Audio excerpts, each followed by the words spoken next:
So, Amy, this is kind of funny because I feel like I know you. I feel like we're friends, and I feel like I know a lot about you, yet I've never spoken to you one time. I know. I feel the same way about you. We have so excited to talk. Same. We have some really, a couple of mutual, really good humans that we get to interact with and that we know really well. And so I always hear about your adventures, and it's very cool that it's finally come full circle. Totally. I agree. It's far too long. Yeah, seriously. Right. It's funny because, like a lot of times as I get people on the show, I'm always like, okay, I have to do this and do that. And then this one I was like, oh, it's just my girl, Amy. Like, I'm just going to have her on the show. And it's going to be great. We're going to have coffee talk. It's going to be awesome. I love it. So we were starting to kind of just chat before we got recording here. You are just coming off a 5-day, you were out in the woods, you said, with Douglas Brooks? Kind of in the Colorado boonies with Douglas. Yes, I'm a little bit stoned. Yeah. And mind blown. So it's a good time to have a conversation. Yeah, I mean, I totally I feel that. I keep wanting to do something with Douglas. Actually, I was introduced to Douglas through the team over at Maze, and I was just like floored by this man and his knowledge and the story. Like, the stories are incredible. Like, they don't get any better. And so it's one of I actually wanted to do his New Year's thing in India. And then I had my own New Year's thing going on, so I can't do it, but it's going to happen sooner than later. Yeah. It's really like having your mind blown pretty much every 5 seconds and sort of getting into the secrets of the universe. And I think it's what we all imagine yoga is, but then you get there and it's like, wow, it's more than I thought it was. Yeah. I mean, It's cool when you get to that part in the, I guess, in the journey or yeah, I mean, when you get to that discovery part of that part of yoga, you're just like, what? Yeah. this, Yeah. where did this Like come from? it's always been, yeah, it's always been a mystery, and you think you have one little bite of it and you kind of Mhm. understand it, and then you go, wow, there's more, there's more, there's more. The gift that keeps giving. That is So for sure true. yeah. So I'm gonna push some really fun buttons here. Okay. Amy, you're a voice, man. You stand up for a lot and you say a lot, and I love that you use yoga as. I mean, I feel like you know that you have this platform and that you have an audience, and so we can use that to really better not only the people around us, but also the people that we don't necessarily see around us, and that still get impacted by these big things. So I want to talk to you a little more about social justice Mm. and activism and yoga. And I know the answer to this question, but this is where we're going to start anyway. Is what some people say, that yoga is not a place for politics, and I definitely disagree with that. I mean, 130 million% I disagree with that. Mm. But what's your stance on it? Like, where are you at with it? Yeah, I think where to even begin with that question? It's like yoga is, to me, if you trace it back to the root of the word yoga, it's yuj, to connect, to unite, to bring together, right? Mm-hmm. And so, as such, if we look at yoga as relationship because it's about connection, I just don't see a world where yoga doesn't exist in some sort of civil engagement or politics, because that's where we make sure that all of our brothers and sisters are taken care of. We're all interconnected, and we all have to care for each other in some Mm-hmm. way. This isn't a dog eat dog, individualistic, or I should say hyper individualistic world, because we live in a plurality. We live in a world where we do take care of each other. And if you see somebody bleeding in the street, your heart goes out to them and you Mm-hmm. want to help. And there's a sense of, if our neighbor gets educated and has a good education, like that's going to be better for everybody, and it's going to be better for you. And so Sure. if we're not civilly engaged in some way, I just, I kind of go, what, like, what is Yeah. yoga then? Is it this escape to, like an escape to your happy place? Well, it can be that, but not if the definition of yoga in its very root etymology is to yoke or to connect, like I said, right? So I just, and you hear about yoga, like the seva of yoga, and having a cause that you care about, that you're going to give back to. I mean, in the tradition, there's so much community, um, or charity and philanthropy and all that kind of stuff, where you see benefit classes going on and people getting involved and giving back to their community. And I think it's part of the culture of yoga in a huge way. And so this I'm not sure where that division occurred, where we think, oh, it's just not attractive to bring in politics, Mm. because to me, it's, politics is what creates policy that makes everyone's life either better or worse. So, Right. and I think Yeah. part of yoga too is that we want to live the best life we can, and we want the best life for everybody around us. So I'm pretty passionate that that we create a world we want to live in, and like it or not, whether you like it or not, politics is a huge part of that. And the more we can jump into that with some enthusiasm, perhaps, it doesn't have to be unattractive. I think where it gets a little tricky for people is that we disagree, right? We disagree sometimes on what the politics should be, and we think, oh, we shouldn't have debate or disagreement in yoga class. and it should be this place of peace where we get all, de-stressed out. But the funny thing is, like, if anything, yoga stresses you out Yeah. in that, like, Literally. yeah, because you're like looking at your stuff, you're looking at your crap, and you're looking, it's not easy. The yoga journey is not easy. I think we mistake yoga class, for again, the happy place. And it should be a sanctuary, no doubt. And you know what? We could talk about politics outside of yoga class as yogis.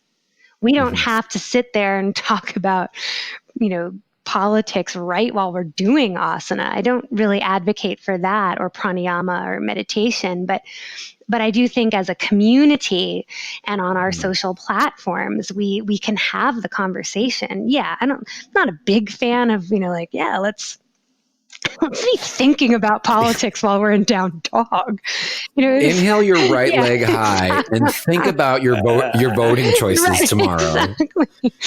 Exhale. Did you look at section 132 in the pamphlet?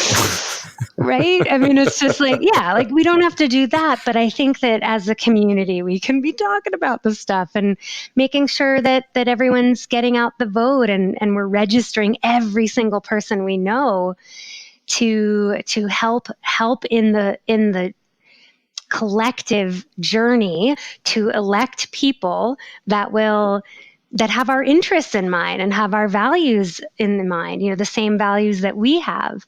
And, I think we can all do small things. We can do small things like eating more vegan, or eating more organic, or, not overusing plastic and trying to avoid single-use plastic. There's all these like individual things you can do. But until there's policy, big changes that we're desperately in need of are not going to happen. And that's where politics is so important, because so much is at stake in terms of wide range change. And I'm thinking mostly of climate, the climate crisis right now. And it's like, we just don't have any time. We really are out of time. Well, and so like, you unplugging your cell phone at night when you've already charged it or something, or during the day, like unplug it from the outlet. Like, that's a great thing to do, but it's not going to make a difference, like globally, like the way that we need it to, when we need it to. And that's right now. So I don't know. Don't get me started. I know. I mean, I do want to get. That's the whole point. Yeah, I do. Actually, I do want to get you started. Do you ever find yourself like I kind of in that boat where I'm like, which hat or which battle or which fight do I go into, and where do I take? I mean, my heart rests in so many different places. I'm really big on something that we forget, like with climate change or whatever. The first people that in anything, the first people that get affected are the most vulnerable communities, Totally. and one of the big things, we forget that, and there's a humanitarian side to also the eco side, and for me, I do a really big fight on like homeless youth, and that's a big part of my story. I think it's important. I think that these people need to be seen, that these people need to be heard, that we ignore them, and they want a second chance as just as bad as the next person does. And then so we do that. And then I'm like, well, I also have to worry about the planet. And then I have to worry about this global warming. And then I have to worry about who's in office. And then I have to fight this, and this. There's so much to take on. How do you feel I mean, how do you filter it out? Like, what is it just that everything, there's a lens on everything. And so is there certain areas of this that that speak more to you, or does that switch, or do you try to tackle them all? Well, I mean, I think you hit it on the head, like the nail on the head. Like, you have a passion for homeless youth. And I think that, you're not going to get behind a cause if you're not sort of connected to it in some passionate way. And so first off, it's like choose a cause that you feel something for, like you care about it deeply. And the second thing I would say is that the climate crisis is, in my mind, the most important cause there is, because humanity is at risk here of falling apart. So what's the use in some way of like fighting for animal rights or something like that, or, or civil rights, if like there isn't going to be a planet for those animals and people to live on, right? So like, Right. or it won't be And habitable that in is to that say, way. right. Yeah. That is to say that we're not saying against that. We're not saying don't do bad stuff, but Exactly. it is a really good Yeah, point. yeah. Like Yeah. we need to Yeah. try to like chew and like chew gum and Triage. walk at the same time. Yeah. But I Yeah. think that having some sort of hand in what's going on with the climate crisis is really important. And the third thing I would say, like I like to name things. Like I'll say climate crisis instead of climate change because that is what it is. Like I Mm. like to be factual, and then I like to talk about it in terms of the way I'd like to see it go. So clearly, I don't want to see a climate crisis. So I'll call it that, but then I get busy with the work of how do I move this forward and in language that's positive so that the universe hears we're going to have a habitable planet to live on. We are going to, Mm. have equality in the world. And so we speak about Mhm. the things that we actually want to actualize so that we're not in Right. denial, meaning we don't name it a climate crisis, but we're also like, we start to move forward in a way that sends messages to the bigger picture, to the universe, with those things that we're actually calling in and that we wish to live into. So, yeah. It's funny when you say things like that, just from my own personal journey, like even, 4 years ago, I'd be like, oh gosh, here we go, talking I about know. positive thinking and positive language and blah, blah, blah, blah, blah. And then you dial it back and you're like, well, actually, if you do the research, language is vibrational. You can actually see what happens when you talk positively to a plant, what Right. happens when you talk negatively to We a all plant. know this. Yeah. Yeah, except it's so hard for us to conceptualize that. It's something as simple as like a reframe and like your day to day things that you do is so simple. But I like that you said that you're calling it what it is, and then you're calling forth what the outcome could be or should be, or what you'd like it to Yeah, be. and it's like a bit of both. It's a bit of both. Like I'm standing in reality and facts, and now how do we want to talk about that? So the So, world's on fire. yo, big time. Yeah, well said. Dro- Drop some knowledge on us. Where are you at with this? What's really rocking your boat right now on this, and where are you at with your push in it? And what do we have people listening to this right now. Like what do we need to know? Yeah, I think that maybe sharing some of like the things I do every day, would that be helpful? Yeah. Yeah. So I what I do every single day is I use I use this text messaging app called, I don't know if it's an app actually, but it's called ResistBot. Mm-hmm. And if you text, you can Google ResistBot and it'll tell you what number you text to, or you can use Facebook Messenger as well. Mm-hmm. And I use that because it'll locate my senators, my congressmen. This is for the Americans out there. Right. And it'll locate where they are and who they are. And once it sets that up, I can basically every day tell them what I want. Tell them what I expect of them, tell them what I want them to be fighting for and working for. So I do that every single day. I also am pretty vocal everywhere I go about the voting thing and about sharing what's happening in current events. So I'm not one of those yogis who goes, "Oh, I can't handle the news. Right. I can't even have it on." I actually, what I do is I do serious cardio like almost every day to blow off steam, and then I Okay. watch the news. Like I'll To get ready. yeah, like I'll fold laundry to the news, so I like get something done productive around the house. But I do my practices. I do my practices. I do my contemplation. my plant, like time management. I do all that stuff, like all the things that keep, like the self-care, right? And then I do serious cardio to blow off steam, and I keep myself informed of the plot of what's happening, because as you know, the plot is a complete like overwhelm right now. It's like drinking from a fire hydrant to try to even keep up with it, because times two. times It's intense. 1008, right? And yeah, exactly. It's so aggressive. It's like I feel like it's fighting me, literally. Like I'm like, yeah, but my fists are up in the air when I listen to the things that are happening. Yeah, and it's also like sort of soap operatic. Like if you miss one episode, you're screwed, right? It's you're kind like, of wait, what happened? There are some days where I wake up and I'm like, you've got to be fucking joking me right now. Like this isn't real life. I know, it's surreal. Like you sit there and you kind of like stop looking at the screen or whatever you're reading, and then you kind of like look to the side, and then you have those people that you like text, and you're like, this is for real. Like, this isn't like the Matrix. Or it's insane these days. The things that are normalized that we bat eyelashes at now it's bonkers to me. Yeah, that's like, really insane. That's exactly right. That's exactly right. Kids in cages, and everyone's just like, meh, life is okay. Yeah, and it's called outrage fatigue. Yeah, it's this outrage fatigue, and so what I feel is like I refuse to be fatigued.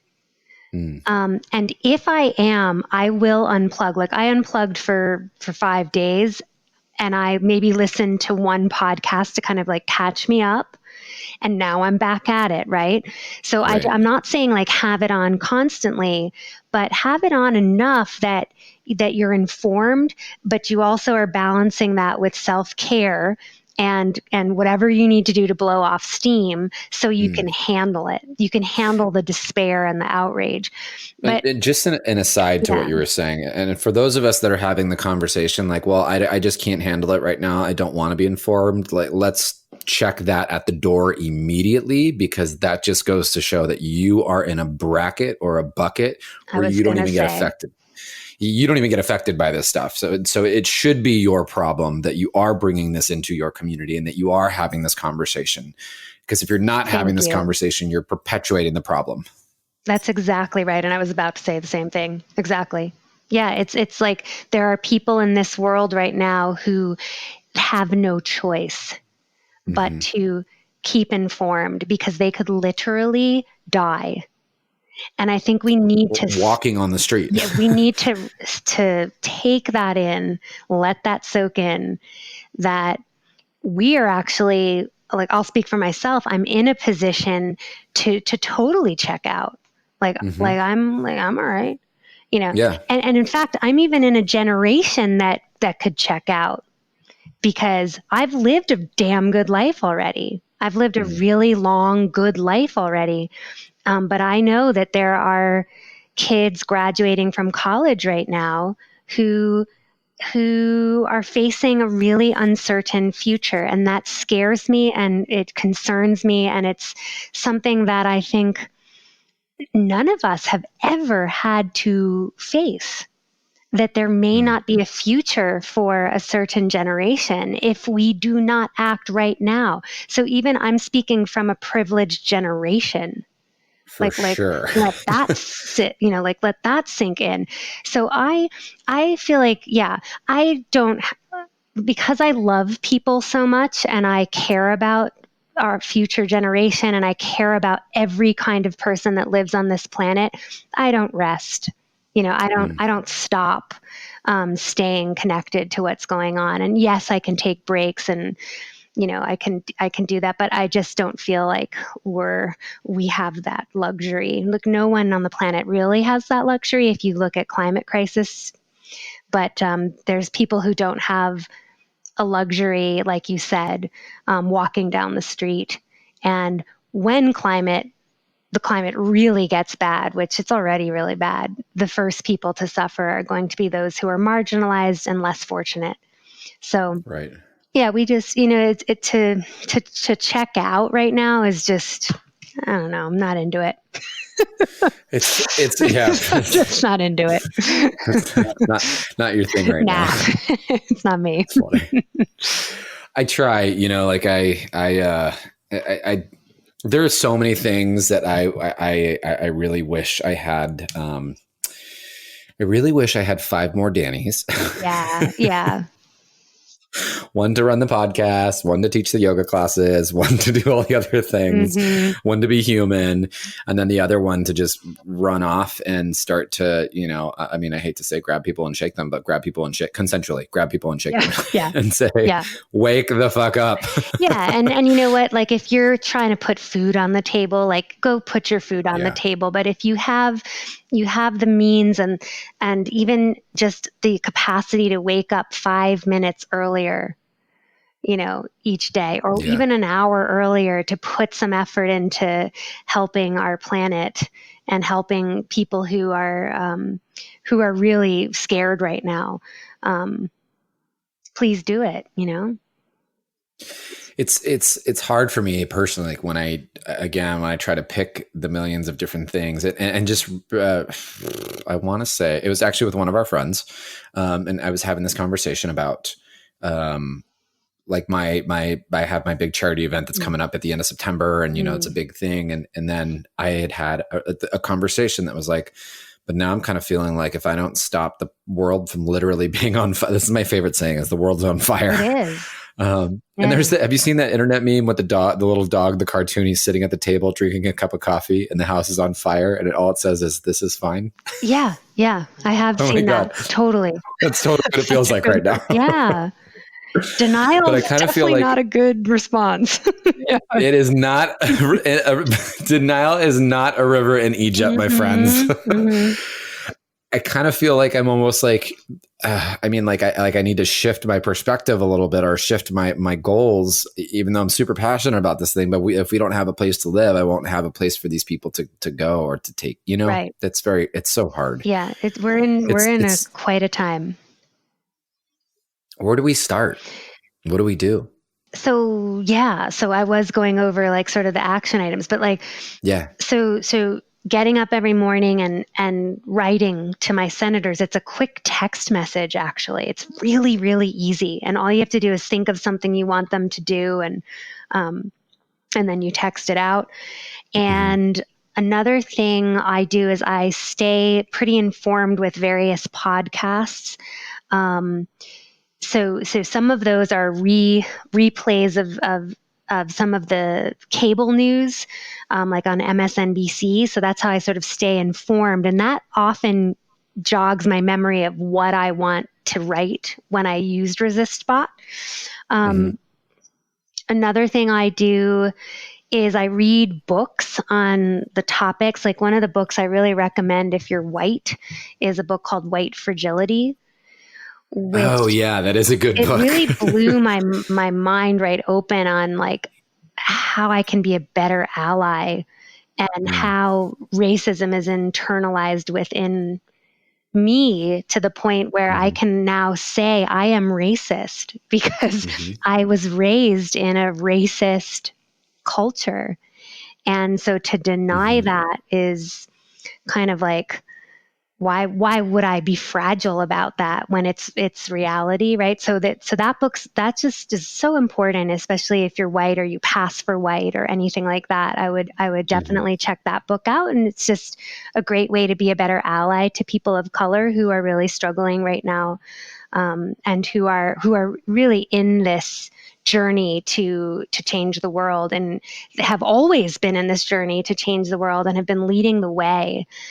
So I think that being able to look at that stuff in ourselves is going to help with this journey of like getting the planet back. So there's that. And then I listen to, actually, we could share this too, but I have a playlist on Spotify that I listen to keep me motivated. And it's a kind of a mixture of some of the old 60s civil rights songs and protest songs, mixed with more of the modern ones, like with like Beyonce and like The Lion King and like, like all the like more modern ones that really keep me fired up and inspired, because again, I don't want to be just despairing and checking out and I can't deal with this. I want to have energy for it. Right.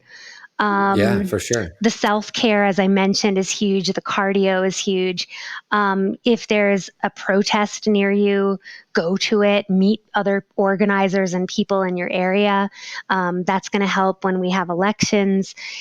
Also, I know this is going to air in perpetuity, but it is the month of August right now. So if you are able to go to your congressman or woman's office, they are on recess now, which means they're home in your area. And if you're in the city that they reside or whatever, have their office, you can go in and tell them how you feel and talk about issues. It's a great opportunity. And anytime there's a recess or your Congress people are home, that's a good time to do that. And then, we are now, I think 65% of the population is under 30, and so many of them don't vote. So many of that population thinks that it's Trigger. Trigger. thinks that it's like they have no voice, and that they don't have like a horse in the race, and they're just kind of like checked out of all of it. And so if you know anybody in that age group, it's time to just talk about it and make sure that they're registered. Make sure every single person is registered to get out and exercise their civil engagement, to get out there. So that's I think that's a lot of it. And anyone who wants to ever email me or DM me, I have actually I think I have all this in a document too, which I wish I had pulled up so I could read off of it. But oh, you know what? We can totally share it in the show notes for great. sure. Yeah. Hands down, we will definitely attach links to the app that you were talking about, the bot app, and then we'll definitely do a link to these notes in like a PDF or something. It will definitely, everyone that's listening right now, it's definitely going to be attached to the show notes. I will definitely have it somewhere on the website for sure. Because a lot of it is like things that I listen to sort of stay informed and help. It helps me formulate my opinions of what I want. Because a lot of times we don't vote or we don't call because we just don't know what we should be talking about, and we're not up to speed on what's really going on. And so I think part of being a civilly engaged yogi who's like in the world and goes to their practice to connect with something bigger, but then brings that bigger connection back into the world is like, you're informed, what's going on. And I think when you know what's going on, you can't help but want to say something or do something about it. And I also want to say, like, I feel less despairing because I'm always taking action. I feel like, well, I did something about this despair and outrage I feel. So like, I'm not that outraged because I did something about it. Right. So, and even smaller steps to it, really, like if everyone that's listening, you don't have to go and be like the world's best activist starting tomorrow, but start small, like little, just small things that you can do. That's going to, I think we forget things that we can do to directly impact our community, then starts to impact the greater good and the bigger community. And it always starts with like, you don't have to go and fly to wherever and start rescuing children and but stuff that you can do in your direct local, community that takes just a little bit of effort. It doesn't even take that much effort, but just a little bit of effort is a great place to start. Totally.